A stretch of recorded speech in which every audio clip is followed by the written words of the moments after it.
आगामी लोकसभा चुनाव को लेकर यूपी में सियासी गठजोड़ की राजनीति दोनों तरफ से की जा रही है। बीजेपी और समाजवादी पार्टी दोनों अपने कुनबे को मजबूत करने में जुटे हैं। इस बीच आजमगढ़ से बसपा के दिग्गज नेता और कई बार विधायक रह चुके बड़े समाजसेवी गुड्डू जमाली समाजवादी पार्टी में शामिल हो सकते हैं।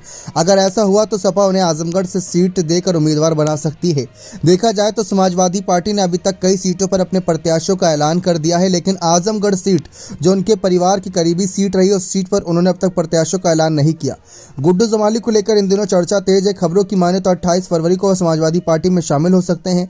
सपा के साथ उनकी बातचीत लगभग फाइनल हो चुकी है, बस अब ऐलान होना बाकी है। इस बात की तस्दीक इस बात पर भी होती कि खुद सपा नेता आईपी सिंह उन्हें लेकर ये दावा किए हैं। आईपी सिंह ने एक्स पर लिखा कि आजमगढ़ से अनेकों बार के विधायक रहे बड़े समाज सेवी श्री गुड्डू जमाली का समाजवादी पार्टी में शामिल होना पार्टी के लिए, हम सब के लिए सुखद पहलू होगा।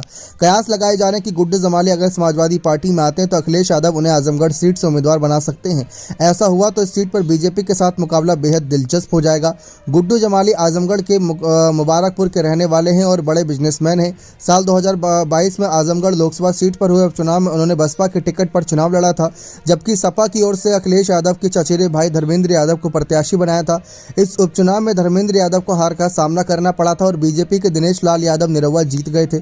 आजमगढ़ सीट समाजवादी पार्टी का गढ़ रही है। 2019 में इस सीट पर अखिलेश यादव की जीत हुई थी, लेकिन यूपी विधानसभा चुनाव के बाद जब उन्होंने इस सीट से इस्तीफा दिया तो उपचुनाव में ये सीट सपा के हाथ से निकल गई। धर्मेंद्र यादव की हार के पीछे गुड्डू जमाली सबसे बड़ी वजह बने थे।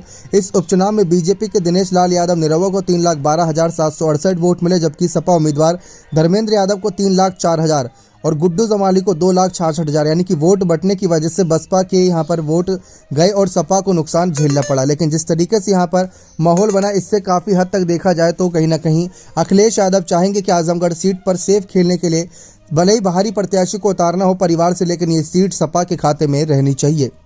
अब देखते हैं कि क्या मायावती की पार्टी से इस्तीफा देकर गुड्डू जमाली सचमुच समाजवादी पार्टी में एंट्री ले रहे हैं या नहीं। बने रहे चैनल के साथ। बहुत बहुत धन्यवाद।